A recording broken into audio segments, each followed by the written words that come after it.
Sud Radio, les clés d'une vie, Jacques Pessis. Les clés d'une vie, celle de mon invité, en accompagnant un navigateur de légende en mer ou à terre, vous avez parfois affronté des tempêtes, sans cesser toutefois un seul instant de demeurer dans la course.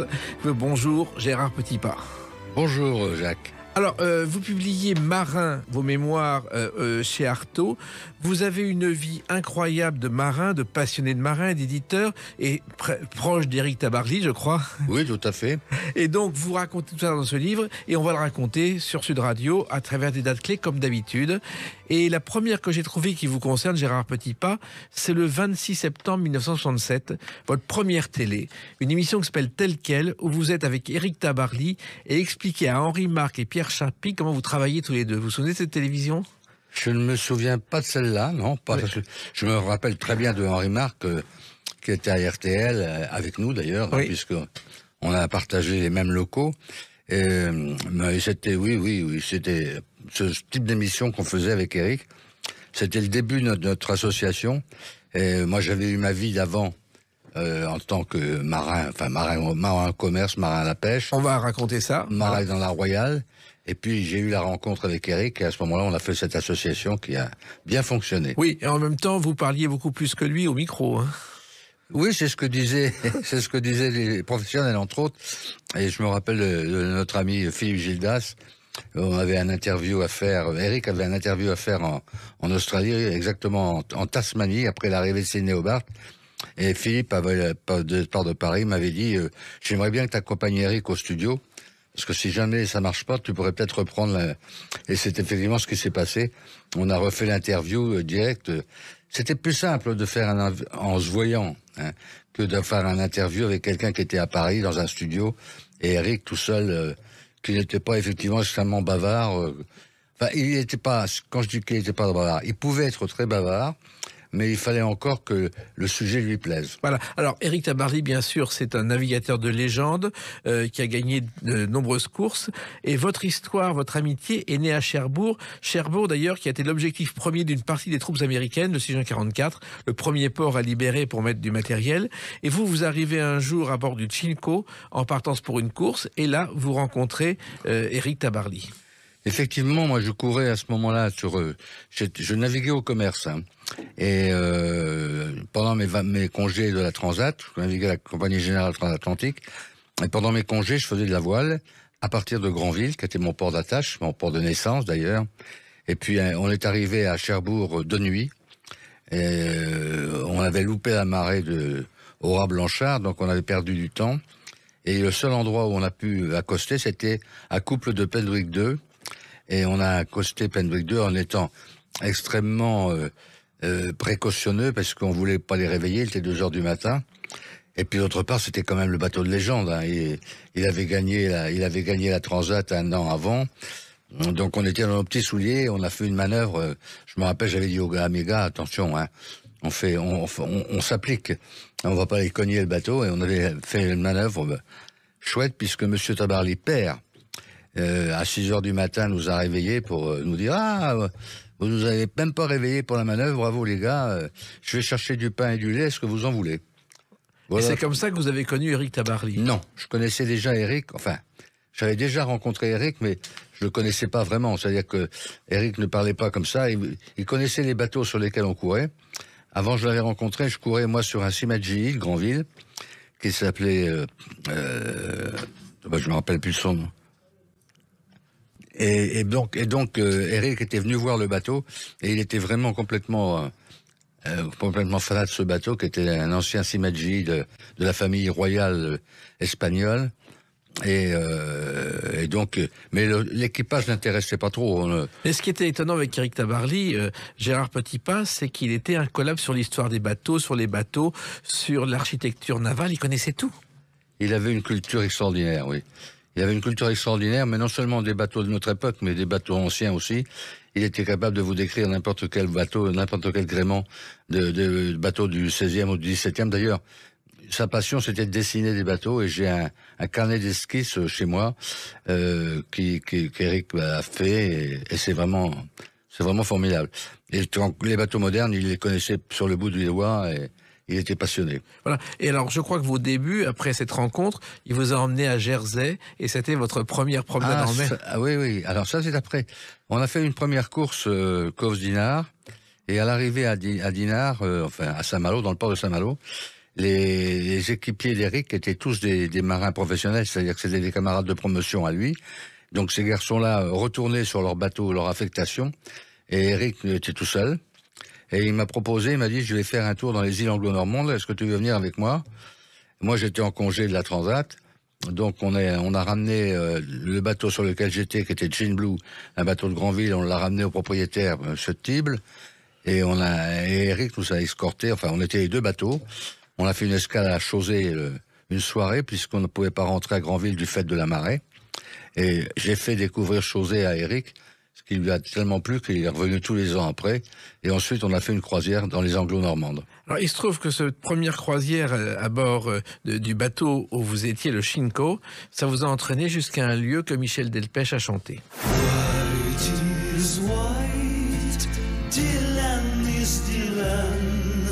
L'île de Wight, qui a rassemblé en 70 600 000 spectateurs et des concerts de rock, mais que vous avez connu pour des régates tout à fait autres. L'île de Wight est réputée dans le domaine du maritime comme étant le centre de voile des Anglais. Et on y trouve un petit village, parce que c'est quand même un petit village, Cowes, où tout est fait pour les bateaux à voile, tout est fait pour les marins. Il y a il y a la famille Bacon, qui est un des plus grands photographes de marine, qui a son magasin et où on peut aller voir les anciens bateaux depuis les classes J, depuis les époques de 1920-1930 jusqu'à nos jours. Et puis il y a le fameux Royal Yacht Squadron, qui est à l'autre bout de la promenade le long de la mer, où là on n'a pas le droit d'entrer, c'est gardé, c'est le club réservé aux membres et aux officiers de marine. Et c'est un lieu extrêmement fermé. Il y a un garde d'ailleurs militaire à la porte. Tous les femmes n'ont pas le droit d'entrer par l'entrée principale. Seule la reine pouvait le faire. Sinon, les femmes passent par derrière. Enfin, il y a tout le respect des Anglais, justifié d'ailleurs. Alors moi j'ai connu ce club, j'y suis entré parce que il y avait un reportage à l'île de Wight avec la princesse Anne qui était venue représenter la reine, donc il y a eu un grand dîner dans ce lieu incroyable et là la princesse Anne a pu rentrer par la porte. Ah bah oui, puisqu'elle représentait sa majesté. Et je n'ai jamais vu autant de marins en uniforme et un tel luxe à bord d'un lieu. Ah ben c'est un lieu majestueux, c'est un lieu prodigieux. Et ce qui était formidable, c'était tous les soirs quand le prince Philippe venait débarquer du Britannia, qui était mouillé dans la rade. Le prince arrivait dans une embarcation avec des marins en grande tenue, avec deux marins avec des hallebardes à l'avant, venaient accoster le petit quai devant le club. C'était à chaque fois un spectacle formidable. Alors, vous êtes né à Granville, je crois. Absolument. Où Christian Dior est né, je sais. Absolument. Voilà. Et où Jean Tissier est mort, un acteur de seconde zone, enfin un second rôle. Oui. Ouais, et qu'on appelait le long chaland qui passe, tellement il était calme. Oui. Et là, vous avez découvert la mer grâce à votre grand-père et vous avez eu un parcours de marin jusqu'à rencontrer Éric Tabarly. J'ai eu un parcours de marin parce que ma famille, il y avait du côté de ma mère, c'était une famille de navigateurs, de marins de la Marine nationale, et du côté de mon père, c'était des cultivateurs. Donc j'étais partagé, moi, entre la terre et la mer. Mais étant à Granville, il y avait une certaine attirance pour la mer parce que je voyais les cargos partir. Enfin bref, c'était assez passionnant. Mais mon père voulait absolument savoir si j'étais capable d'être en mer, donc il m'a fait embarquer sur un petit chalutier, et j'ai fait pendant mes vacances scolaires en classe de 3e et de seconde, j'ai navigué pendant mes vacances sur ce petit chalutier. Et ensuite, vous êtes passé, Gérard Petipas, sur des gros bateaux. On ne sait pas aujourd'hui, lorsqu'on n'est pas marin, le travail que ça peut demander sur ces gros bateaux. Il faut tout faire pendant des semaines et des semaines. Ben, c'est-à-dire que quand on veut embarquer, on embarque comme pilotin. On a 15-16 ans, 17 ans. Et on est sous les ordres du Bosco, c'est-à-dire du maître d'équipage, et sous la responsabilité du second capitaine en général. Mais tous les matins, on est amené à travailler sur le pont comme un matelot. C'est-à-dire qu'on pique la rouille, on fait la peinture. Le midi, on sert à table le Bosco et le charpentier. Enfin bref, c'est une éducation. on part du bas, si vous voulez, pour aller jusqu'à la passerelle où on fait le quart quand même avec le second capitaine. Et puis il y a des moments très forts dans cette éducation et certains moments ont rappelé un film. On l'appelait le crabe-tambour. Car vous avez vécu le crabe-tambour en vrai, Gérard Petitpas. J'ai vécu le crabe-tambour plus tard, quand j'ai été dans la Marine nationale. Ouais. Parce que le bateau sur lequel j'étais, qui s'appelait le Fougueux, qui est un escorteur côtier de 50 mètres de long, a été affecté à la surveillance des bateaux de pêche en mer du Nord. Alors notre mission, c'était d'apporter assistance aux bateaux de pêche s'ils en avaient besoin.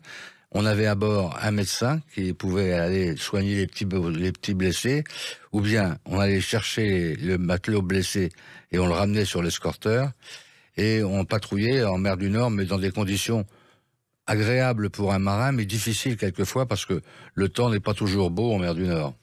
Et finalement, ça a été des moments très difficiles. Et il se trouve que le Crabe-Tambour, c'est un film de Pierre Schandorfer et d'un livre. Il s'était inspiré de la vie d'un lieutenant de vaisseau qui avait désobéi au commandement et embarqué sous ses ordres 1600 Vietnamiens qui voulaient quitter le communisme. Oui. Et c'était Jacques Perrin qui tenait ce rôle de lieutenant, qui est devenu ensuite une bonne relation, presque un ami, et qui était un personnage extraordinaire. Un personnage extraordinaire, c'est Éric Tabarly. On va continuer à l'évoquer à travers votre livre marin avec une autre date, le 1er juin 1966. A tout de suite sur Sud Radio avec Gérard Petitpas. Sud Radio, les clés d'une vie, Jacques Les Pessis. clés d'une vie, mon invité Gérard Petitpas. Vous publiez Marin, vos mémoires chez Artaud. Vous avez vécu une vie de marin, une vie avec Éric Tabarly, dont vous avez été le complice et on en parle longuement parce que Éric Tabarly est un marin de légende. Et le 1er juin 66 est important parce que c'est vraiment le début de l'aventure. Vous débarquez à New York ce jour-là à la recherche d'Éric Tabarly, Gérard Petitpas. Oui, parce que Éric a gagné la Transat en 64. En 65, donc on a couru ensemble, mais en manche. Et à la fin, au moment de se quitter, après le Fastnet de 65, il nous dit, est-ce qu'il y en a qui voudraient venir courir avec moi aux États-Unis l'année prochaine? Donc, bien entendu, moi je suis tout à fait partant. Si ce n'est que, étant lieutenant sur un des cargos de la transatlantique, il faut que j'obtienne un congé. Donc il y a toute une certaine difficulté parce qu'on peut pas embarquer et débarquer comme on veut d'un cargo. Donc j'ai heureusement le soutien de mon commandant et j'arrive à avoir des congés qui me permettent de partir aux États-Unis, rejoindre Éric au début de 66 pour faire la course des Bermudes. Voilà. Et c'est à l'époque Penwick 2 qui est son bateau et qui est un bateau déjà révolutionnaire. C'est un bateau révolutionnaire parce qu'Éric l'a conçu comme un déplacement léger pour faire la Transat de 64, alors qu'à l'époque, tous les bateaux étaient des bateaux de déplacement lourds, parce qu'on disait que pour affronter les tempêtes de l'Atlantique Nord, et en particulier faire du préserré, c'est-à-dire près du vent, il fallait avoir un bateau pesant. Et Éric, lui, pensait le contraire. Il pensait que on pouvait avoir un bateau léger pour traverser l'Atlantique, le bien voilé. Et il en a fait la démonstration puisqu'il a gagné en 64. Donc on courait encore sur Penwick 2 qu'il avait transformé pour qu'on aille courir aux États-Unis. Alors il se trouve aussi que vous avez vu Éric Tabarly au quotidien et la première fois que vous l'avez rencontré à New York, il était en train de préparer sa ration de pâtes au quotidien. Ça, c'est assez étonnant. Oui, non. Quand on connaît Éric, c'est pas étonnant. D'abord, on a eu du mal à le trouver parce qu'il avait traversé l'Atlantique en solitaire pour préparer le bateau, l'amener aux États-Unis.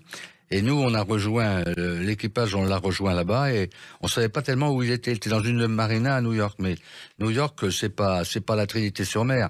C'est-à-dire que trouver un bateau de la taille d'Éric, de ce bateau d'Éric de 13 mètres à New York, c'était quand même pas très simple. Enfin, on a réussi à le dénicher assez tard dans la journée, tard même, puisque c'était l'heure du dîner. Et on est arrivé dans une marina qui n'était pas une des plus belles de New York, mais qui était gratuite. Donc c'était quand même un point important, parce qu'on n'avait pas de sponsor à l'époque. Donc on a débarqué sur le bateau et on trouvait Éric en train de préparer ses pâtes du soir, la plâtrée de pâtes, et on a tous mangé comme d'habitude les pâtes de Penwick. Voilà. Et il y avait aussi un secret qu'il conservait précieusement, c'était son chocolat chaud. Ah, ça c'est le petit déjeuner. Voilà. C'est le petit déjeuner. Éric effectivement prenait son petit déjeuner du chocolat, mais un jour où un des équipiers, Philippe, lui a proposé de faire ce fameux chocolat. Eric a répondu, tu sais, non, je peux pas te laisser faire parce que le chocolat ne supporte pas la médiocrité, donc il faut que ce soit moi qui le fasse. Et donc c'est lui qui faisait le chocolat chaud pour tout l'équipage. C'était extraordinaire. Ben oui, il était bon en plus. Alors, il se trouve aussi que ce qui était fascinant avec Tabarly, bon, il ne parlait pas beaucoup en public, mais même dans les moments difficiles en course, il a toujours conservé son calme et vous l'avez vécu, Gérard Petitpas.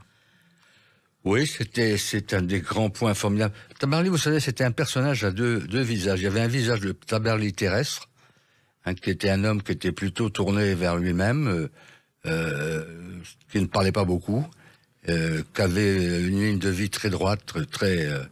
Et puis il y avait le Tabarly marin, qui là était un homme d'exception. Olivier qui a navigué tout le temps avec Olivier nous. Olivier de Kersauzon disait c'est un génie, on en a qu'un par siècle. Mais c'est vrai. Moi, je n'ai jamais vu Eric pris au dépourvu par une situation à la mer. On a perdu notre gouvernail au milieu de l'Atlantique, ce qui n'est quand même pas une situation très agréable. Eh bien, il lui a fallu 5 minutes pour réagir et mettre en ordre ce qu'il fallait faire. Et 3 quarts d'heure après, le bateau repartait avec un gouvernail de fortune. Et à différentes, quand il a été pris dans le cyclone, ça a été pareil à Nouméa.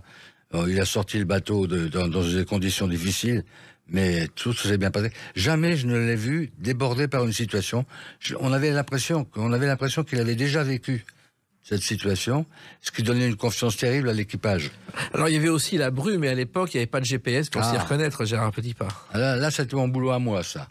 Ça, c'était mon boulot à moi de donner la position du bateau, de donner la route à suivre pour aller à la marque suivante. Et effectivement, comme Olivier l'a souvent sollicité, c'était quand même pas toujours très évident de trouver une bouée qu'après avoir traversé la Manche, quand on atterrissait sur la bouée à Cherbourg, qui est perdue au milieu de l'eau, on ne sait pas où elle est, et arriver dans la brume épaisse et la trouver et la virer, ce qui nous a permis d'être en tête. Donc on a eu la même chose à l'arrivée au Fastnet. On est tombé sur le Fastnet après la traversée de la mer d'Irlande dans la brume. Et on a eu la chance. C'est pas tout à fait la chance parce que moi, ça me demandait beaucoup de mal à la table à cartes pour trouver la bonne route pour arriver sur la destination voulue et pouvoir virer la marque en tête et revenir. Voilà. Il se trouve qu'à l'époque, on est en 67, et je crois que cette année-là, Eric Tabarly gagne tout. Il est entré dans la légende. Je crois qu'il y avait 6 courses majeures et une 7e. Il a tout remporté. Oui, c'était la grande année parce que bon, il était déjà dans la légende parce qu'il avait gagné la Transat 64. Mais là, c'était Pendwick 3, le bateau qu'il avait conçu lui-même, qu'il avait dessiné, qu'il avait fait construire chez La Perrière à Lorient, et qui a été prêt 15 jours avant les premières courses. Et là, on a entamé la saison, on a été sélectionné pour faire partie de l'équipe de France d'Admirals Cup. Ensuite, on a couru 6 courses, effectivement, 6 grandes courses, plus une 7e en Australie. Et on a gagné les 6. On a gagné les 7, en fait. Et vous passiez d'une course à l'autre sans même vous reposer. C'était le... Non, faut pas exagérer, c'était quand même pas le calvaire. Oui. C'était d'abord... à cette époque-là, le bateau de plaisance était notre résidence secondaire, en fait. Parce qu'on couchait pas à l'hôtel, on ne mangeait pas au restaurant, tout se passait à bord. On vivait à bord, on couchait à bord, on mangeait à bord, voilà. On prenait les douches sur le quai... on n'avait pas un sou. Faut bien vous dire que l'équipage, il y avait la solde d'Eric et puis la mienne que j'avais économisée de mon passage sur la marine marchande. Et puis c'était tout. Les autres c'était des étudiants, donc et ils contribuaient à la caisse du bord, mais il n'y avait pas de luxe, il n'y avait pas de. Et pour vous, ça a failli s'arrêter parce que vous êtes retrouvé devant un choix cornélien. Écoutez. Ne m'appelez plus jamais France. La France, elle m'a laissé. Alors, cette chanson de Michel Sardou et Jacques Revaux, elle est née, c'est une des premières colères de Michel Sardou, il en a une autre depuis. Et c'est vrai que le France, vous avez failli passer votre vie dessus, Gérard Petitpas. C'est-à-dire que en 67, après les courses de 67, je suis retourné à l'école d'hydrographie pour faire mon cours de capitaine. Donc, je suis sorti diplômé capitaine de long cours. Donc, je suis retourné à la Compagnie Générale Transatlantique, qui était ma maison mère, et j'ai été convoqué par le capitaine d'armement, qui m'a accueilli en me disant « Vous avez une promotion, vous êtes nommé sur France comme lieutenant ». Or, dans ma tête, comme je voulais continuer à courir à travers le monde, j'avais déjà pris la décision de de prendre au moins un an de congé sans solde. Donc j'ai annoncé au commandant Domaine, je crois que je vais vous demander un congé sans solde. Et il me dit pourquoi faire? Je lui dis pour aller faire de la voile. Et là, il a piqué une colère fantastique. Il m'a dit, enfin, vous vous rendez compte, je vous offre une place sur le flagship de la compagnie, et vous me dites que vous allez aller faire de la voile, vous promener. Je lui dis, non, pas me promener, commandant, courir. Il me dit, c'est pareil. Il me dit, c'est pas grave. Dans un an, vous viendrez me revoir dans ce bureau, et je vous embarquerai sur le plus vieux cargo. Vous n'aurez plus jamais droit à aller sur France. Et ben voilà, et je suis jamais revenu. Voilà. Il se trouve que la marraine du France, c'était Yvonne de Gaulle, qui a fait le voyage inaugural. Et à propos de Gaulle, je sais que Éric Tabarly, et vous le savez aussi, Gérard Petitpas, a failli provoquer un incident diplomatique parce qu'il a refusé une invitation de Gaulle à l'Élysée. C'est pour le lancement de Pendwick 3. Pendwick 3 a été lancé à La Perrière, et sur le slip sur lequel devait glisser le bateau pour rejoindre la mer, il y avait un problème de hauteur d'eau, de marée. Donc, effectivement, Éric avait reçu une invitation du général de Gaulle de l'Élysée pour aller déjeuner. Et ça correspondait juste au jour, ça tombait juste le jour où le bateau devait être mis à l'eau. Et on pouvait pas le retarder parce que la marée après change et il n'y avait plus assez d'eau pour que le bateau soit mis à l'eau.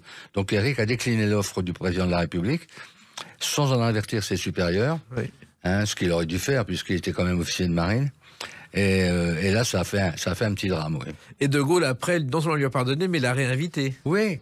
Et alors tout le monde lui a dit, là ça y est, c'est fini, tu n'auras plus jamais un contact, etc. On lui promettait même des foudres du général de Gaulle, qui par parenthèse l'avait décoré après la victoire de 64, donc le connaissait un peu. Et le général de Gaulle lui a renvoyé une invitation pour septembre, un déjeuner en septembre, avec annoté à sa main, j'espère que la marée vous permettra d'être là. Et il avait beaucoup d'humour. Il avait beaucoup d'humour, et c'était quand même formidable. Autre date importante dans votre vie, c'est le 8 septembre 1973. À tout de suite sur Sud Radio avec Gérard Petitpas. Sud Radio, les clés d'une vie, Jacques Pessis. Sud Radio, les clés d'une vie, mon invité Gérard Petitpas, ce livre Marin, vous mémoire chez Artaud, une préface d'Olivier de Kersauzon avec qui vous avez navigué et avec Éric Tabarly. Alors on a parlé de Tabarly avec qui vous avez beaucoup navigué, mais il y a une date importante, le 8 septembre 1973. Je crois que c'est la première course autour du monde en équipage de l'histoire et Tabarly veut en être et là va commencer une nouvelle aventure pour vous Gérard Petitpas. Oui, absolument. Moi, après avoir quitté donc la marine marchande pour naviguer avec Éric, mais pas qu'avec Éric, j'ai navigué avec un autre grand skipper qui était André Vian. Et puis, dès que je pouvais mettre mon sac à bord d'un bateau, je le faisais. Et puis là, en 73, Éric, quand il était à Paris, vivait chez moi, couché à la maison et tout. Et Éric m'avait dit, j'ai envie de faire cette fameuse course anglaise ils viennent d'annoncer une tour du monde à la voile, avec des étapes, mais on n'avait pas de bateau. Enfin, il estimait que Pendwick 3 était trop petit pour faire cette course, donc il lui fallait un nouveau bateau. Donc Éric était un optimiste. Donc oui, il n'y avait pas de raison, il fallait aller trouver. Donc on est parti comme ça, et un matin, il m'a dit, écoute, je crois que j'ai rencontré un personnage qui est un spécialiste de la publicité, chez Havas, qui s'appelle Michel Lebert, et Michel m'a dit qu'il pourrait nous trouver un sponsor. Et pour Éric, c'était presque fait. Oui, parce que vous n'aviez pas un centime pour faire ce bateau. Ah non, absolument pas. Il y avait que la solde d'Éric, c'était tout. Et donc, il a commencé à chercher, à travailler, et il m'a dit, écoute, il faut qu'on crée une société, il faut que je crée une société, et la seule personne en qui j'ai envie de confier cette société, c'est toi. Donc, il faut que tu prennes la présidence. Alors j'étais un peu surpris parce que moi j'ai un diplôme de capitaine de long cours, mais je sais pas gérer une société, je sais pas ce que c'est qu'une traite, je sais pas, enfin bref. Et Éric avait toujours pareil, me dit mais attends, ça c'est rien, ça s'apprend. Donc on a bien fait des choses déjà pas mal et on peut apprendre à gérer une société. Donc on s'est lancé dans la construction de Pendwick 6 sans avoir un sou. C'est complètement fou, comme idée. Quand on y réfléchit, c'est complètement, on est parti, on s'est lancé là-dedans, sans avoir la moindre sou, et on a construit un bateau de plus de 22 mètres. Oui, mais il s'est passé une chose, je crois que c'est la première fois qu'on a capitalisé sur une marque de bateau. Ça n'existait pas à l'époque, Gérard Petitpas. Oui, on a déposé le nom Tabarly et le nom Pendwick, pour essayer d'avoir des royalties de produits. Donc on a fait des marques, différentes marques. enfin différents produits qui portaient le nom de Tabarly, qui portaient le nom de Pendwick. Et puis moi j'ai fait le tour des fournisseurs pour leur dire, vous savez, je crois que ça a toujours été notre politique. C'était une politique de clarté totale, c'est-à-dire que on disait aux gens la vérité.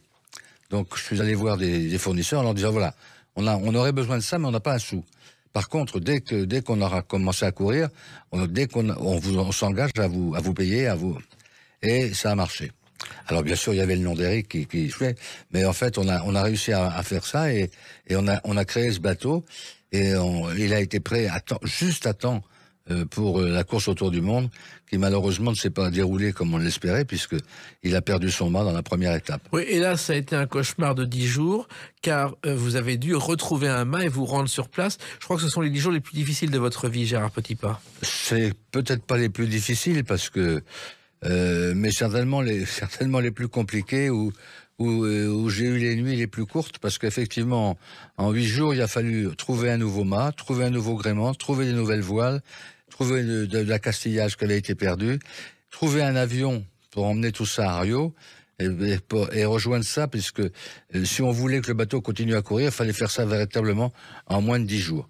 Et on a réussi à faire ça en moins de 10 jours.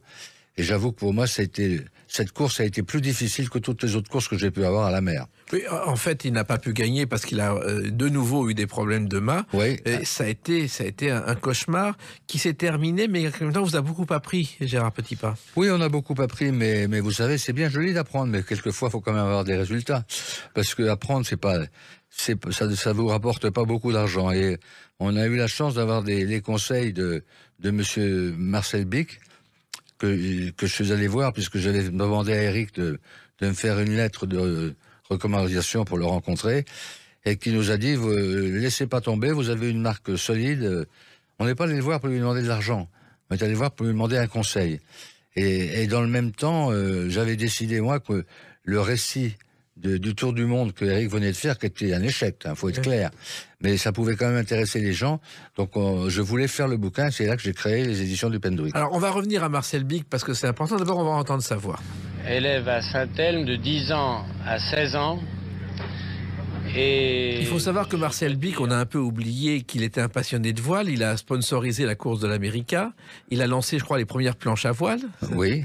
Et puis, il a inventé le stylo à billes Bic. Et est-ce que vous savez comment il l'a inventé, Gérard Petipa? En fait, dans son jardin, il avait une brouette et une roue qui entraînait la brouette. Et c'est en voyant cela qu'il a imaginé l'encre qui était entraînée par la bille du stylo à billes. Et qu'il a créé ces fameux stylos. C'est assez étonnant.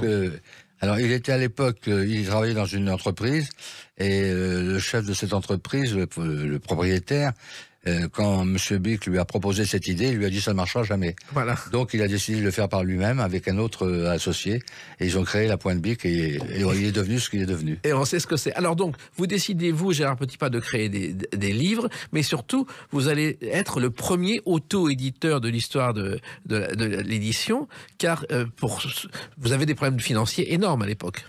On a des problèmes financiers énormes, mais moi je vais rencontrer un monsieur formidable qui était monsieur Benjamin Artaud, le grand-père de Florence, et c'est avec lui qu'on va passer un accord. Et je lui dis que nous, on est obligé d'éditer ce livre, le livre du Tour du monde de Pendwick 6, nous-mêmes, parce que si on veut que la société gagne un peu d'argent, c'est le seul moyen, mais que par contre, on aimerait que ce soit lui qui nous le diffuse, et monsieur Benjamin Artaud, accepte de diffuser le livre, et il nous en prend ferme 35 000 exemplaires, ce qui nous permet donc d'avoir une garantie. Le nom d'Artaud est un nom très fort, donc il n'y a aucun problème. Je vais voir Hérissé, l'imprimeur à Évreux, et je lui donne la lettre de Benjamin Artaud comme caution, et il nous dit, pas de problème, moi je peux vous faire 50 000 exemplaires pour cette somme-là. Et il nous fait 50 000 exemplaires, donc on en donne, il y a 35 000 qui sont diffusés par Artaud, et 15 000 que nous, on va diffuser nous-mêmes, Éric et moi, en allant faire tous les comités d'entreprise de la région parisienne. Oui, et pour Éric Tabarly, qui ne parle pas beaucoup, il va être obligé de faire des séances de signature avec des conférences, Gérard Petipa. Oui, mais ça lui déplaît pas dans la mesure où il s'est parlé de bateau. où il a des questions de bateau. Donc c'est son domaine. Eric, c'était un homme qui ne parlait que quand il avait quelque chose à dire et quelque chose sur lequel il connaissait les choses à fond.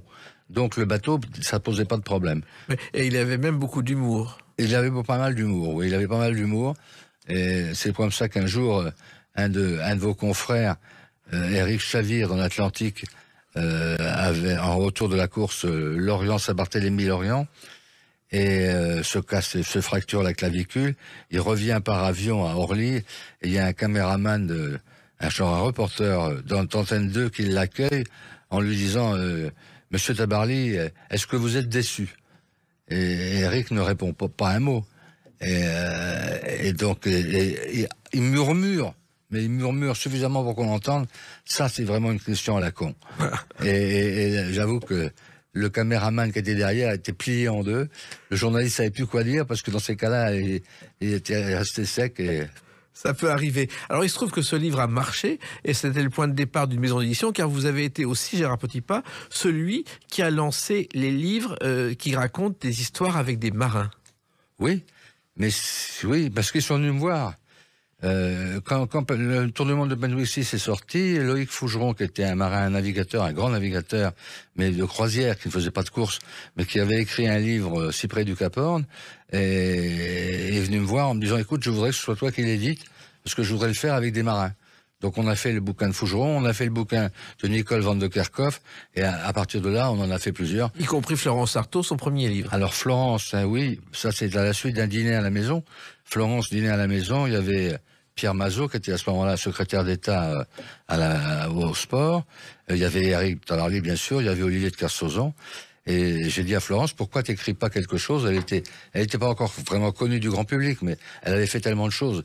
Et c'était un personnage, Florence. C'était vraiment un grand personnage. Et donc, elle a accepté. C'est moi qui lui ai proposé le titre de Fiancée de l'Atlantique, qu'elle a accepté tout de suite. Et on a fait ce livre qui a été un succès. Et Florence l'a édité aux éditions du Penduic. Et il se trouve aussi qu'il y a quelqu'un qui a compté dans votre vie, qui vous a appelé un jour et qui vous a donné des conseils, c'est le baron Edmond de Rothschild, Gérard Petipa. Alors, oui, ça c'est un autre aspect, c'est que lorsque j'étais à terre, il fallait bien quand même que je nourrisse ma petite famille. Donc j'avais créé un cabinet d'expertise maritime, mais d'expertise, pas seulement d'expertise en assurance, mais en conseil aussi, en conseil technique. Et effectivement, j'ai eu la chance d'avoir le baron Edmond de Rothschild comme client, et de surveiller pour lui la construction de son bateau Gitana, qui a été une belle aventure pour moi. Oui. Oui, il était passionné de voile et de chansons. Chaque fois qu'il faisait une soirée, il terminait en chantant Sinatra. C'était son grand bonheur. Oui, c'est vrai, c'est exact. Mais c'était un personnage fabuleux. Moi, j'ai eu la chance dans ma vie de rencontrer plein de personnages qui étaient tous des gens extraordinaires, que ce soit les commandants que j'ai eus dans la marine marchande, que j'ai eus dans la marine nationale, que ce soit les grands patrons que j'ai pu côtoyer, comme Jean Rédélé, le patron d'Alpine Renault, le baron de Rothschild, le baron Bic, et puis les personnalités qui nous accueillaient dans la course que j'ai créée, la course de l'Europe, qui étaient des présidents ou des chefs de gouvernement, qui étaient des gens qui sortent tous de l'ordinaire. Et puis on vous doit aussi quelque chose. S'il y a des balises Argos aujourd'hui sur les bateaux, ben vous en êtes un pionnier aussi, Gérard Petipa. Oui, tout à fait. Je vois que vous connaissez bien l'histoire, hein, Jacques. Mais là, il y avait effectivement, étant passionné des choses de la mer, je m'intéressais à différents aspects. Et il y avait un aspect qui m'intéressait, entre autres, c'était le problème météorologique. Et les Français et les Américains avaient créé ensemble un système de balises qui permettait de savoir, de repérer, parce que envoyer un satellite, un message à un satellite qui donnait la position de la balise. Cette balise recueillait la température de l'eau, différentes caractéristiques locales. Et je m'étais dit, en lisant ça, je m'étais dit pourquoi, si on avait une telle balise sur nos bateaux, elle enverrait de la même façon le signal au satellite qui nous donnerait la position exacte des bateaux. Parce que le grand risque quand on part en haute mer, si jamais il y a un accident, c'est de savoir où on est. Hein, parce que la mer, c'est vaste et trouver un petit bateau sur l'eau, c'est pas facile. Et là, cette balise Argos permettait de positionner d'une manière très fiable le bateau. Donc avec Michel Colomès, que vous connaissez, qui était directeur du Point, directeur de la réalisation du Point, on est allé voir les gens de chez Argos, au CNES, on leur a expliqué notre problème, et ils nous ont dit oui, on peut faire. Et on a obtenu l'autorisation des Américains, parce que c'était un projet conjoint, et on a pu mettre des balises Argos sur les bateaux, ce qui a grandement, d'abord, favorisé la sécurité des navires, et deuxièmement, favoriser la communication, puisqu'on savait où étaient les bateaux. Donc on pouvait donner un classement précis de la flotte tous les jours.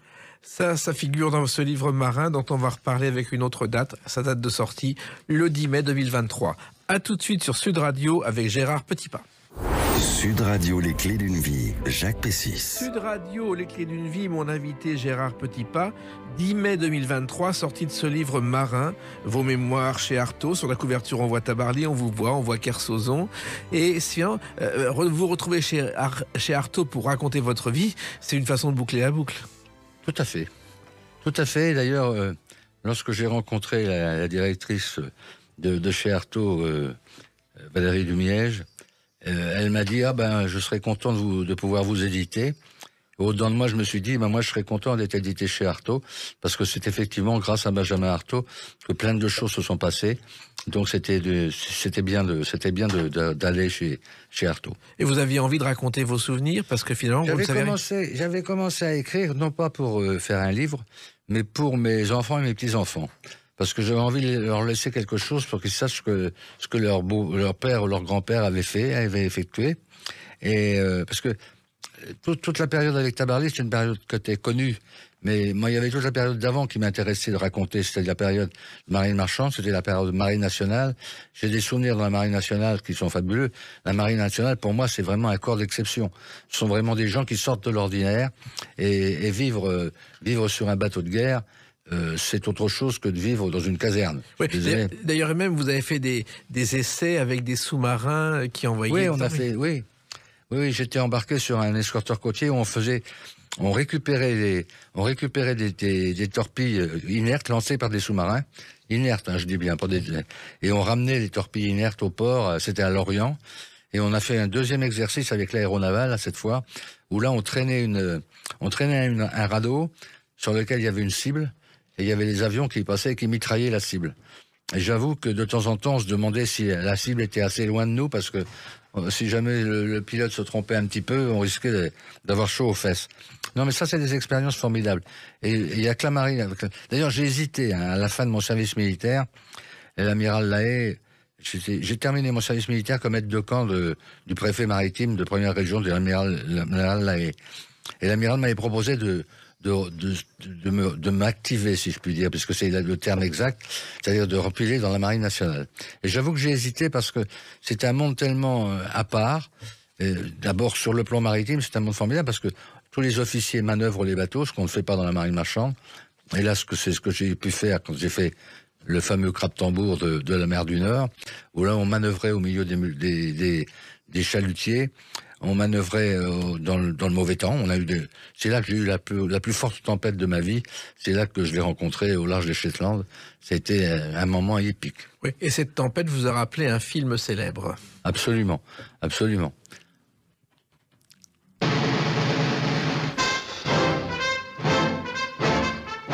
Ouragan sur le Ken.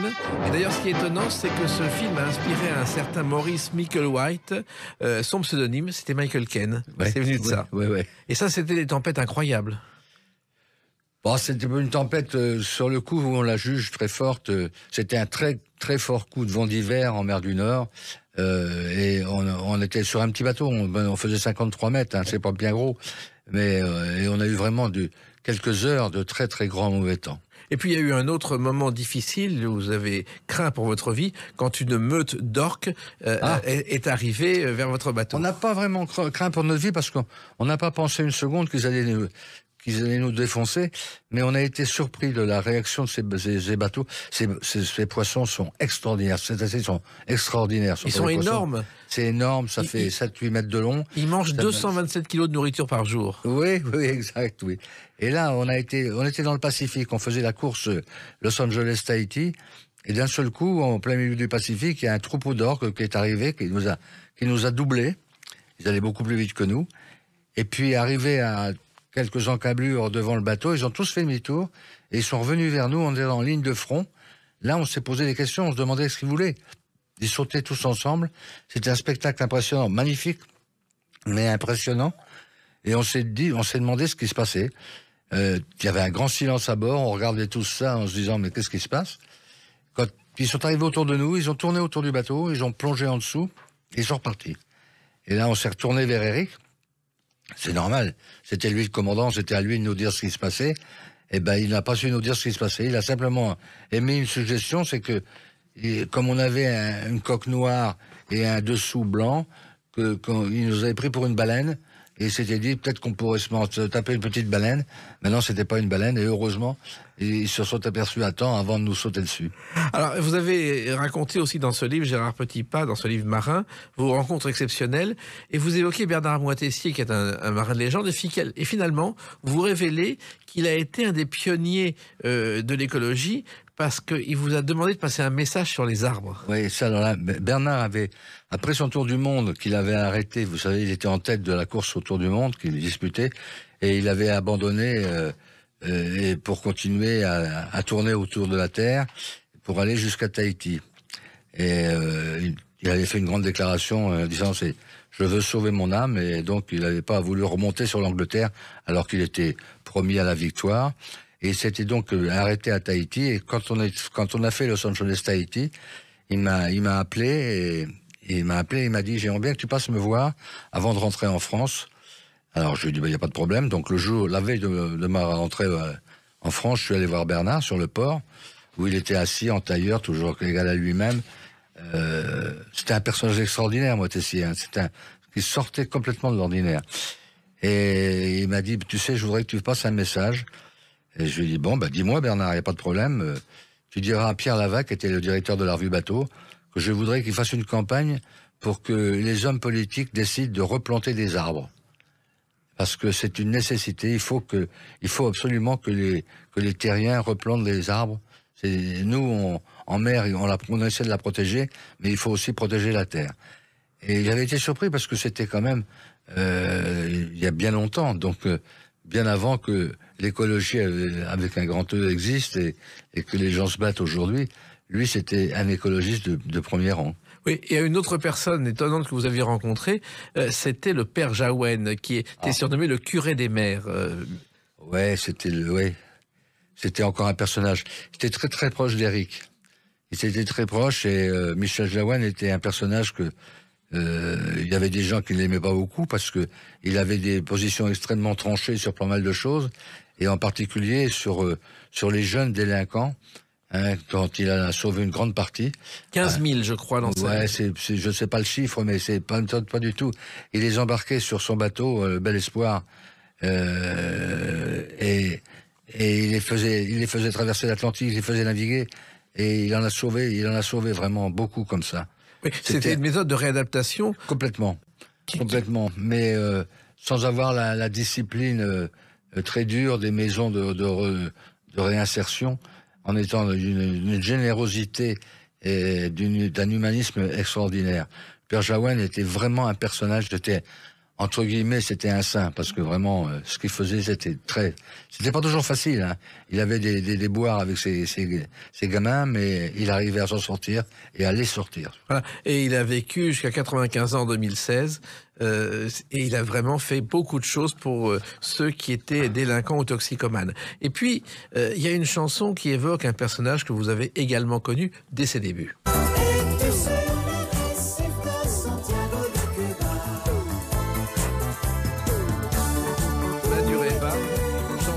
Par Gainsbourg en une nuit après avoir parlé d'Alain Colas. Il appelle à 2h du matin Alain Chamfort et il avait écrit les paroles de Manureva. Et il se trouve que Manureva, c'était le bateau d'Alain Colas que vous avez connu à ses débuts, Gérard Petitpas. Le bateau et l'homme. L'homme, je l'ai connu à Sydney, lorsqu'on est arrivé faire Sydney-Hobart. Alain était répétiteur de français à l'université de Sydney et il est venu nous voir quand on est arrivé à Sydney. Il s'est mis à la disposition d'Éric. Et pour nous, il a été très utile parce qu'il connaissait bien la ville. Et nous, on débarquait de notre continent et on connaissait rien. Donc, il nous a facilité plein de choses. Et il a demandé à embarquer avec nous, mais malheureusement, on était complet. Et par contre, après la course, il a embarqué à bord de Pendwick pour faire la tournée, remonter vers Nouméa. Et il est resté dans la bande. Il a continué à naviguer avec Eric. Et en rentrant en France, il a donné un coup de main à Eric pour mettre au point Pendwick 4, qui est devenu ensuite Manureva, puisqu'il a racheté Pendwick 4 et il l'a ramené depuis la Polynésie jusqu'à Saint-Malo, en solitaire pour une partie. Et il a couru la Transat 72 et gagné la Transat 72 4 ans après le lancement du bateau. Alain a été un bon marin, un grand marin. Oui, et il a disparu, on n'a jamais su ce qu'il était devenu. Non, il a disparu pendant la première route du Rhum, à la hauteur des Açores. Son dernier message a été émis à la hauteur des Açores. Il y avait du très grand mauvais temps. On pense que le bateau était peut-être pas en très bon état et que on a toutes les suppositions possibles, mais c'est la disparition corps et bien. Et un homme, moi je me souviens d'avoir interviewé, absolument charmant, souriant. Ah oui. Alors, toujours joyeux. À la différence d'Eric, extrêmement communicatif. Voilà. C'était un communicant D'ailleurs, c'est lui qui a lancé le sponsoring en France. C'est lui qui, le premier, a dit il faut qu'on trouve des sponsors, il faut qu'on trouve de l'argent. Ça a été un pionnier dans ce domaine. Et puis, hélas, le 13 juin 1998, Eric nous quitte et ça a été un immense choc pour tout le monde et en particulier pour vous, Gérard Petitpas. Ouais, on peut dire un choc, oui. On peut dire un choc, c'est difficile de se dire que d'un seul coup, tout s'arrête. Hein, et il n'y a pas de terme, c'est la sidération totale, c'est quelque part une espèce de souffrance interne qui dure très longtemps et qui quelquefois me réveille encore la nuit. La disparition on pouvait pas imaginer que Eric disparaisse en mer, parce que c'était la mer sa vie. Et là, cet accident bête. Il est tombé du mât, finalement? Non, non, pas du tout. Il était sur le roof du bateau, en train de carguer la voile. Il changeait de la grand voile pour mettre une voile de cap, parce que le vent fraîchissait, la mer fraîchissait, il était en croisière, donc il n'avait aucune raison de forcer le bateau. Et dans cette manœuvre, il était debout sur le roof, et il y a eu un coup de roulis très fort. Il a perdu l'équilibre, et il est parti en arrière, et comme il n'avait rien pour s'accrocher, il est tombé bêtement à l'eau. C'est vraiment totalement stupide. C'est stupide comme tous les accidents, mais là c'est un accident qui malheureusement, on savait quand on tombe à l'eau, en plus de nuit, avec du vent qui rentre, avec de la mer, il y a très très peu de chances de s'en sortir. Et aujourd'hui, Gérard Petitpas, vous présidez l'association Éric Tabarly, parce que contrairement à ce que certains pouvaient imaginer ou dire, Éric Tabarly est toujours présent dans les mémoires. Absolument. Absolument, ça a été... Lorsqu'Eric a disparu, bien sûr, moi je me suis précipité à Bénodet, enfin à Gouénard, pour être auprès de Jacqueline et de Marie. Sa femme et sa fille. Et sa fille, et on a reçu, elles ont reçu des lettres, des sacs entiers de courriers dans quelques jours qui ont suivi. Et je me suis vraiment rendu compte là que Eric nous appartenait pas, il appartenait à la France, hein, et qu'il fallait faire quelque chose pour perpétuer sa mémoire. J'ai donc réuni les officiers de marine de sa promotion, ainsi qu'un certain nombre de personnalités comme Philippe Cour, comme Annette Roux, la présidente de chez Beneteau, comme Jean-Yves Le Drian, qui était maire de Lorient à l'époque. Et avec l'accord de Jacqueline, bien entendu, on a créé l'association Éric Tabarly, puis la Cité de la Voile Éric Tabarly à Lorient, et on s'aperçoit 25 ans après qu'on a toujours 800 membres dans cette association. On a toujours le plein quand on fait des croisières. Les bateaux naviguent tout le temps. Entre avril et octobre, les bateaux naviguent et embarquent les membres de l'association, des jeunes en général, pour faire des croisières, pour aller d'un port à un autre. C'est dire si votre livre est important pour encore en savoir plus sur vous et sur Éric Tabarly. Ce livre marin, il y a plein de choses à dire qu'on n'a pas eu le temps de dire, mais que les lecteurs et les lectrices retrouveront. C'est chez Artaud. Merci de l'avoir écrit, Gérard Petitpas, et merci de rester fidèle à Tabarly et à l'univers de la mer que vous aimez tant. Merci, Jacques. Les clés d'une vie, c'est terminé pour aujourd'hui. On se retrouve bientôt. Restez fidèles à l'écoute de Sud Radio.